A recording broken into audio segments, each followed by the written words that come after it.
ओंकार। परम आदरणीय साध संगत जी, बड़े प्यार और सत्कार से कहना धन्यकार जी। साध संगत जी, तभी से बहने महात्मा,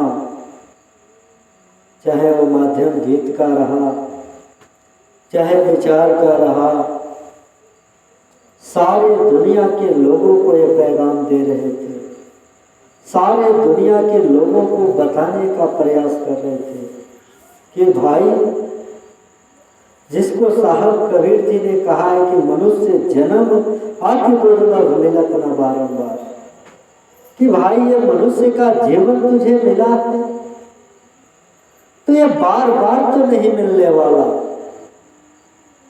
क्योंकि आगे की लाइन में कहते हैं कि ज्यों फल पकी भोई गिरी कि बहु दिन लागी डाल, कि जिस तरह एक वृक्ष से फल जब पक के धरती पर गिर जाता है तो पुनः डाढ़ में नहीं लगता, उसी तरह 84 लाख जोनियों में इंसान तूने कितने बार जन्म लिया। महात्माओं ने कहा कि जन्मत मरत दुसह दुख होई, कि तूने बार बार जन्म लिया और मरा और इस पीड़ा को परमात्मा को देखा नहीं गया, तो मालिक ने तुझे मनुष्य का जीवन दे दिया। रामायण की और लाइन भी आई कि कब हो कि कर करुणा नर देही, देते हेतु बिनु हेतु से नहीं, कि दुनिया के इंसान परमात्मा को करुणा आ गई, दया आ गई, तब जाके मनुष्य का जीवन तुझे दे दिया। अब मनुष्य का जीवन पाने के बाद अगर इंसान तू अपने आप को नहीं जाना, अपने आप को नहीं पहचाना, तो भाई 84 लाख जोनियों में जाने से तुझे कोई नहीं बचा सकता। और शास्त्र जी यहाँ महात्मा तो वही बातें कह रहे हैं, वही संदेश दे रहे हैं जिसकी हम भक्ति करते हैं, चाहे वो भगवान राम का भक्ति कर ले, चाहे भगवान किशन का भक्ति कर ले, या चाहे वो मोहम्मद साहब का भक्ति कर ले, चाहे वो कबीर साहब की भक्ति कर ले, यानी जितने भी महापुरुषों की हम भक्ति कर लें, सभी महापुरुषों ने अपने जीवन काल में गुरु किया। कहा गया कि राम कृष्ण से को बड़ो, कि दुनिया के इंसान कि राम और कृष्ण से कौन बड़ा हुआ धरती पर, कि तीनों ने गुरु कीन, तीन लोग की नायिका गुरु आगे अधीन, कि ये तीनों लोग की जो संप्रदाय होती है वो गुरु के अधीन होती है। और ऐसे वक्त में आज ये निराकार आध्यात्मिक मिशन आज दुनिया में प्रकट होकर दुनिया के लोगों को वही संदेश दे रहा है, वही बात बता रहा है कि भाई, जो रामायण अपने घर में रखे हो, जिसमें रात दिन पढ़ रहे हो, कि बिन पग चले सुने बिन काना, कर विद कर्म करे विधि नाना, आनंद रहित सकल रस भोगी, बिन बाणी बक्ता बर जोगी। या वो भी लाइन पढ़े जा रहे हो रामायण के अंदर कि जो त्योकाल एक रस रहे, वेद पुराण निगमस कहे, कि जो तीनों काल में एक रस रहने वाला परमात्मा है, जो तीनों काल में एक रस रहने वाला भगवान है। तो ये महात्मा तो वही संदेश दे रहे हैं, ये माइक लगाकर वो निराकार आध्यात्मिक मिशन तो यही पैगाम दे रहा है कि भाई वो रामायण ही लेकर चले आओ। जिस गीता को अपने घर में लेकर बैठे हो, रात दिन पढ़ रहे हो, कि उस गीता के अंदर तो लिखा गया कि उमा पश्यन्ति सर्वत्र, कि जो सर्वत्र रहने वाला परमात्मा है, तो गीता ही लेकर चले आओ। ऐसे परमात्मा की जानकारी आज देने के लिए कोई मिशन इस धरती पर प्रकट है। तो आज ये निराकार आध्यात्मिक मिशन आज इस धरती पर प्रकट होकर सारे दुनिया के लोगों को आवाज दे रहा है। और सत्संग जी, परमात्मा के बारे में अगर हम रामायण ही पढ़ ले रात दिन, तो सत्संग जी हम वो लाइन भी पढ़े जा रहे हैं कि जब जब होई धर्म की हानि, बाढ़े असुर धम अभिमानी, तब तब प्रभ धर विविध शरीरा, कि सत्संग जी विविध रूप धारण कर लेता है, किसी एक शरीर का मोहताज नहीं होता। और आज ये निराकार आध्यात्मिक मिशन अगर प्रकट हुआ है तो किसी ना किसी के अंदर ये मालिक तो प्रकट होकर खड़ा होकर इस सच्चाई की आवाज को दे रहा है। और दुनिया के लोगों को ये महात्मा भी संदेश दे रहे थे, वही बातें कह रहे थे कि भाई इस अविनाशी इस परमात्मा जिसके बारे में तमाम आप जिक्र कर रहे हो, इस अविनाशी इस परमात्मा से नाता जोड़ लो। अगर इस मालिक से नाता नहीं जोड़ा तो महात्माओं ने कहा कि मोसो पवन कुटिल खल कामी जिन तन दियो ताहि बिसरायो ऐसो नमक हरामी। कि भाई जिस मनुष्य का तन हमें मिला है, जिस मालिक ने दिया है, उस मालिक को अगर हमने नहीं जाना तो हमसे बड़ा नमक हराम कौन होगा इस दुनिया में। इसी बात को, इस नमक हरामी से बचाने के लिए महात्मा माइक लगाकर संदेश दे रहे हैं कि दुनिया के इंसान इस अविनाशी इस परमात्मा को जान लो।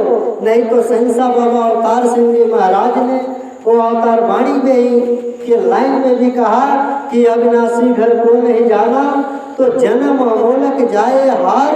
अरे यह अविनाशी घर को नहीं जाना तो खूब पड़ेगी जम की मार, क्योंकि बचोगे नहीं। जिसकी दी हुई जिंदगी तू जी रहे हो, जिसकी दी हुई हवा तू पी रहे हो, जिसकी बनाई हुई दुनिया में सारा कर्म कर रहे हो और कह रहे हो कि परमात्मा ना पाता है, तो ये पशु नहीं समझ सकते, ये पक्षी नहीं समझ सकते। ये जहाँ तक माइक की आवाज़ जा रही है मेरे भाई, अगर आप लोगों ने नहीं समझा तो आपके पुरातन महात्मा आपके लिए कह के चले गए कि आहार निद्रा भय में कुनानी समान चितान ज्ञाने न अधिकम विशेषम ज्ञानी न हीना पशु भी समाना। कि ज्ञानहीन मनुष्य पशु के समान कह दिया गया। अब अपने आप को कंपैरिजन कर लो, अपने आप को सत्संग जी कंपैरिजन कर लो कि हम किस श्रेणी में हैं। अगर अपने आप को ज्ञानी मान रहे हो, अपने आप को ऐंठ रहे हो कि मैं बहुत बड़ा ज्ञानी हूँ, तो मेरे भाई कान खोल के सुन लो। अपने घर में अगर गीता रखे हो तो गीता के 13 अध्याय के 11 श्लोक में ज्ञान की परिभाषा भगवान कृष्ण जी महाराज ने समझाया है। कहा है कि आध्यात्मिक ज्ञान में निश्चय स्थिति तथा तत्व ज्ञान के अर्थ रूप परमात्मा को सर्वत्र और सदैव देखना ज्ञान है। और आज परमात्मा को सर्वत्र और सदैव आज जनाने के लिए माइक लगाकर आवाज दिया जा रहा है कि मेरे भाई इस परमात्मा को जान लो, इस मालिक को जान लो। नहीं तो लाख पूजा पाठ हवन यज्ञ तू लाखों करते चला जाएगा मेरे भाई, तेरे जीवन में सुख नहीं आ सकता। क्योंकि आपके सबसे पुरातन महात्मा हुए कालभूषण जी महाराज, जो अपना ओपिनियन रामायण के अंदर रखा है, अपना निर्णय दुनिया के लोगों के लिए कहा है कि नाना जन्म कर्म पुण्य नाना। कि मेरे भाई एक जन्म की बात कर रहे हो, एक जन्म पाने पर इतना ऐठ रहे हो, इतरा रहे हो। वो कालभूषण जी आपके लिए कह रहे हैं कि नाना जन्म कर्म पुण्य नाना। अरे कियो जोग जप तप मखदाना। कि मेरे भाई वो जोग जप तप पूजा पाठ हवन यज्ञ आज करके इतना ऐठ रहे हो, इतरा रहे हो। वो कह रहे हैं कि कौन जोन जन्म हो जगनाई। की दुनिया के इंसान एक विष्टा ढकेलने वाले जोनी से लेकर इस मनुष्य के जोनी तक कोई ऐसा जोनी नहीं बना जिस जोनी में मैं पैदा नहीं हुआ। वो यज्ञ पूजा पाठ हवन ये सारे कर्म हमने किया। कहा कि नाना जन्म कर्म पुण्य नाना कियो जोग जब तप मखदाना। अरे कौन जोन जन्म जग नाही मैं खगेश ब्रह्म जगमाही। की दुनिया के इंसान वो सारा कर्म हमने किया मगर सुखी नहीं हुआ। कहा कि देखो कर सब कर्म को साई और सुखी भयो अब की नाई। की दुनिया के इंसान वो हवन यज्ञ पूजा पाठ हमने तो इस जीवन काल में किया। कालभूषण जी समझा रहे मगर मैं सुखी नहीं हुआ। सुखी कब हुआ तो कह रहे कि प्रथम मोह मुझे भक्त विगोआ राम विमुख सुख कब हो सोआ। की दुनिया के इंसान इस राम के सन्मुख होकर, इस राम से विमुख होकर इंसान तेरे जीवन में सुख नहीं आने वाला। और महात्मा यहाँ माइक लगाकर वही संदेश दे रहे हैं, वही बात बताने का प्रयास कर रहे हैं कि जो सुख चाहो सर्वदा तो शरण राम की ले। ये दुनिया के इंसान अगर सुख चाहते हो हमेशा के लिए सदा के लिए तो राम के शरण में आना पड़ेगा।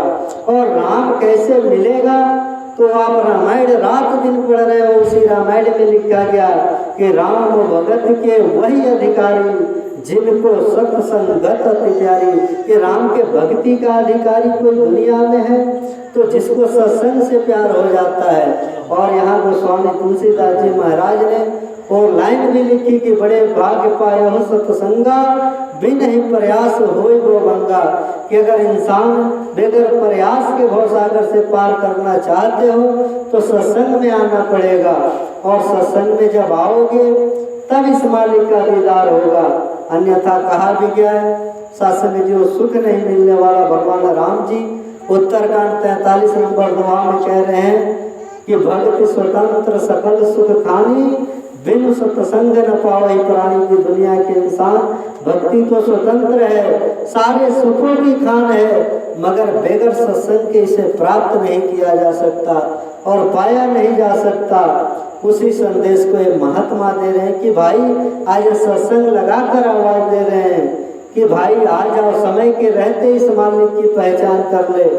नहीं तो महात्माओं ने यहाँ तक कहा कि आज दुनिया की यही दशा है कि आज जिससे भी कहो कि परमात्मा जानने योग्य है, देखा जा सकता है, और इस मनुष्य के जीवन में ही जाना जा सकता। कहा भी क्या, महात्माओं ने कहा कि नर्तन सम नहीं कौनो देही, जीव चराचर याचक देही। की दुनिया के इंसान इस नर्तन के समान इस दुनिया में कोई तन नहीं बना, कोई शरीर नहीं बना जिस शरीर में इस मालिक की पहचान किया जा सके। मगर इंसान आज इतना चालाक है कि उस इंसान से पूछो कि भाई भक्ति करते हो, तुरंत जवाब देता है, कहता है कि हाँ जी मैं भक्ति तो करता हूँ। और उसी इंसान से पूछो कि भाई भक्ति करते हो, तुम्हारे जीवन में सुख है, आनंद है, तो कहता है कि मेरे जीवन में तो सुख ही नहीं आया, आनंद ही नहीं आया। आखिर क्यों नहीं आया? कभी विचारा, कभी सोचा? अगर रामायण अपने घर में रखे हो मेरे भाई, तो गोस्वामी तुलसीदास जी महाराज ने उत्तरकांड दोहा नंबर 102 ख की लाइन है, सारे दुनिया के लोगों के लिए गोस्वामी तुलसीदास जी महाराज ने चारों युगों की भक्ति बताया है। कहा है कि कृतयुग सब जोगी वैज्ञानी, हरि कर ध्यान तजय भव प्राणी। कि अगर सतयुग के युग में किसी ने भवसागर से पार हुआ तो इस प्रभु परमात्मा ईश्वर निरंकार का ध्यान करके पार हुआ। थोड़ा नीचे चले आए तो द्वापर कर रघुपति पद पूजा, कि द्वापर में अगर किसी ने भक्ति किया तो स्वयं भगवान कृष्ण के चरणों की भक्ति करके पार हुआ। थोड़ा सत्संग जी त्रेता की बात आए तो त्रेता में त्रेता विविध यज्ञ नर करही, प्रभु समर्पित कर्म बहुत रही। कि अगर त्रेता के युग में किसी ने भक्ति किया तो नाना प्रकार के हवन यज्ञ पूजा पाठ किया। मगर कलयुग में ये सब तो नहीं बताया। गोस्वामी तुलसीदास जी महाराज ने रामायण में कह दिया कि कलयुग जोग जप तप नहीं ज्ञाना।